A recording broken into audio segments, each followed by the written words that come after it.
but I wanted to put a title up here that was relative to his comment so that I can speak more about it because I think I understand where he's coming from. He said, haha, the words design and perfect trigger me a bit. So yesterday I was saying that our suffering and the ego is perfectly designed. Like everything was within our fingertips. However we view the world out there, it's all a product of words, pictures, feelings, and sensations that are appearing here to awareness. So everything that we need to wake up from is literally right here. Eh, Everything is right here. And so that's what I mean by perfect design. Because wouldn't it suck if it wasn't right here? If it wasn't accessible? Because then what would you do? But I do understand the trigger. He's saying because it sounds so removed from the messiness of the human process. Right. So hear me out. I'm not saying everything is perfectly designed, like everything is peaceful and comfortable and blissful and easy. I'm not saying that. I'm saying even your darkest, most painful suffering is accessible as words, pictures, feelings, and sensations appearing to awareness. That's what I mean by perfect design. Not perfect as in life isn't messy, because life can be very messy. But even in that, the mess that is there, you have access to that mess, and you only know there's a mess there in life through words, pictures, feelings, and sensations appearing here to awareness. See what I'm saying? We sometimes act so stupidly, and things arise that are so far from perfect and often deeply unpredictable. Right? I can see where the trigger came from. So remember, I'm not saying that things that arise are perfect or even predictable or pleasant. I'm saying that they arise, they're with us right here. We can tap into them. That's all that I'm saying. That's what makes it perfect. Is because, again, what if our suffering was not accessible? What if we just suffered and there was nothing that we could do about it?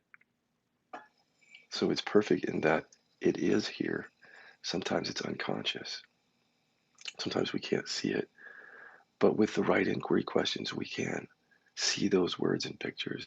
We can pull those to the surface. And that's what makes it perfect because it doesn't have to remain hidden from us. But I'm going on, he said, maybe it's a little fuck you to the mind that looks for that perfection and design by just claiming it's already there. Right. Wow, this is interesting. How that tapped into a trigger for him. Just how we hear things differently than maybe it intended. I just remember when I'm saying perfectly, I'm saying that it's here accessible for us. Everything. Like I was saying yesterday, the world that you see out there, whether you're a vaccine or no vaccine or mask or no mask or black or white or gay or straight or Republican or Democrat, the world that you see is a product of what you think and feel and sense. And those are right here for you. Now, so if we don't see that, then we think all of that is real. Everything that I think about the world is the objective world. And so in that there would be nothing that we could do.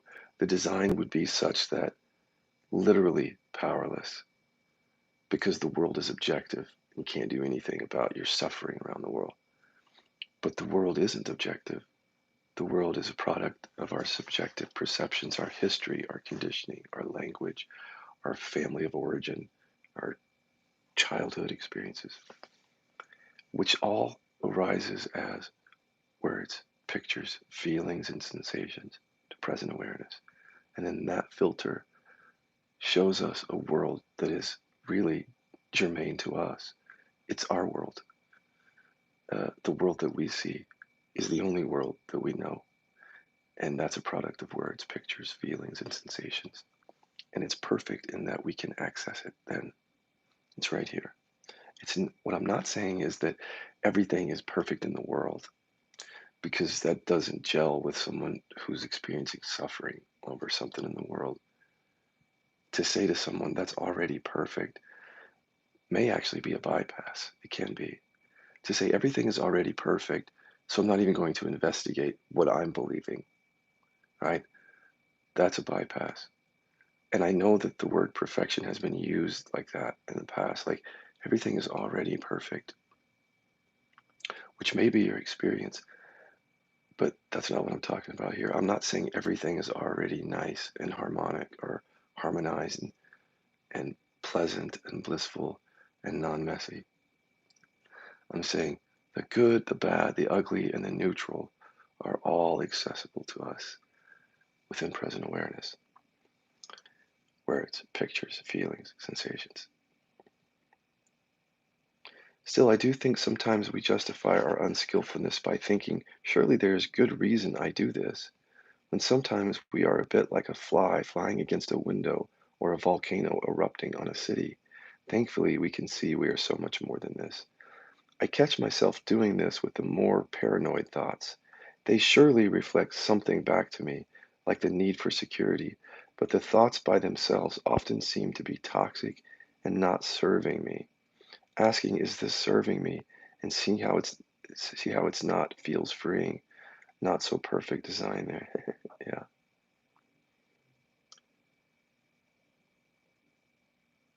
But that's it though. See, because these thoughts you say seem to be toxic and they're not serving you. But then when you ask, is this serving me? And you see how they are not, that's freeing. See how accessible that was to you. As painful as the thought was, by questioning it, your freedom was available to you. It's literally right there in that thought. And that's what I mean by perfect design, because life is inviting us to wake up, to simply start looking right here at what we believe. And that's what makes it perfect. Not pleasant necessarily, but perfect. Through the years, we've devised so many tools that show us this perfect design. So, for example, the boomerang tool. If you're getting triggered in relationship and you can't see the filter through which you're looking, you can't see the identity that you're believing when you get triggered. So, someone says something and you go at them, not recognizing that they're hitting a story, they're hitting something here. Maybe the belief is that I'm not good enough, but that's hidden from us. So, with the boomerang, we actually, it's no longer hidden. We just ask, what deficiency story is coming up here? I'm not good enough. And so that's why it's perfect, because what if you couldn't do that? Excuse me, what if you couldn't do that? Right? What if that wasn't accessible to you? What if there was no such thing as looking at that mirror of boomerang and being able to see that you believe that you're not good enough in that moment? You would feel completely powerless to that trigger, like nothing that you could do other than your usual breathing techniques or something else, something to sort of soothe the feeling. But this is more than about soothing a feeling. This is about seeing directly what you believe, and a boomerang simply highlights something that's already available to us, which is awareness and insight. The boomerang just helps to illuminate that. And then when we see, oh, I believe I'm not good enough, what I mean is that that's right there for us. Literally, the words appear to awareness right there so that we can witness and unhook from them. Perfect in the sense that what if that wasn't the case? It is the case that it's available to us. The same is true with all the tools. Shadow. So we're shadow boxing other people. He's self-centered. I'm not. Come to find out, that's often just a shadow. We've disowned the trait of self-centeredness. We project it on someone else. The design is so perfect that we can re-own that. See, instead of shadowing it out, we re-own it. It's all right here for us if we can just have the insight to see it. With reverse inquiry, you guys listen, same example. Reverse inquiry is where you take a belief and you reverse it for the purpose of seeing all the thoughts that go with it. So if you believe you're unlovable, if you reverse that and say, I'm lovable, while you're looking at dad or someone, I'm lovable, here come all these thoughts that say, no, you're not, and give you proof and evidence is right here for you. See that? What if that wasn't accessible? What if there was no way for you to pull that up So you just continue to believe all that, but you can't see it. With reverse inquiry, it shows you that it's right here, and you can witness all those thoughts that come up in response to reverse inquiry. That's what makes it perfect. Utility inquiry. Imagine if you could not discover what your utilities were under your stories. What if all your life you believed something, but you could not see that the reason that you believe it is to stay safe, or to protect yourself, or to get love? What if you could never see that and you continue just to do it every day of your life? With utility inquiry, it's showing you that it's right here. So you can ask, what do I get out of believing I'm unlovable? Oh, perfect, because it's showing it to me right now. It's saying, this is how I get love. This is my sense of self. I'm trying to survive, whatever. It's right here. All these tools that we've developed are simply illuminating what is already accessible to us, but we haven't been able to access it, either through our ego consciousness, because in ego consciousness, a lot of this stuff hides from us. But even as we recognize awareness, it continues to hide, but yet it's still right here. So the tools that we've developed simply uncover things that are right here to show you that it's all here, waiting or ready for you to use to wake up. Literally, when Eckhart talks about, or anyone talks about, your enemy being your teacher, he's saying the same thing. He's saying, okay, this person is your enemy. The reason that is right up here in your words, pictures, feelings, and sensations. If you'll turn towards it, you'll see that. And then in turning towards it, you wake up from that. So your enemy then becomes your teacher. But really, everything in the world is like that. So everything that I see in the world is in some way a reflection of me. How I think and feel about it is a reflection of the me, the ego. So literally, it's right here, everything. From what you think about politics, to what you think about your sister-in-law, to what you think about what's going on in Russia right now. It doesn't matter. What you think and feel is right here for you to see. The issue is now, will you turn towards it? Will you just keep seeing what you think is an objective world and suffering as if there's nothing that you can do about that? Or will you turn towards these words, pictures, feelings, and sensations and see that they're right here and that this is why you're suffering, what you're believing? And as you see through that, then the world starts to appear differently.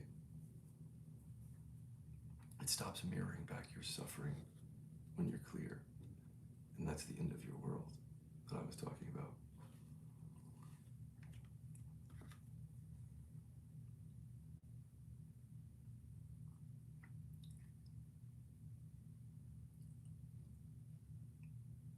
I've been able to trust this insight through and through. And what has unfolded for me is that all that happens is it gets reinforced again the deeper we go into the unconscious. So I'll just say a couple more things here. If you've been listening to me talk about emotional repression and things that are stored and hidden in the body, even that is perfect in the sense that what if we could never discover that? What if during my chronic pain, there literally were no unconscious thoughts around anger, repression, or trauma connected to it? Then I'm really fucked, because now I have this thing and I can do nothing about it. Maybe I believe things, but I can't see it, or there's nothing I can do about it. Being able to pull up these unconscious thoughts, these repressions, is a gift. And it's all available to us. So literally our physical sensations, seemingly physical sensations, are there to wake us up, like everything is. And that's what makes it perfect. Uh-oh. The volume is low. Thank you, Serena. I may not keep this on. If the volume is low, I may not keep it on YouTube. Sorry that you can't hear. Apologize for that, guys. I'll check to see how the sound is. I may not keep this on here, but I said everything that I want to say.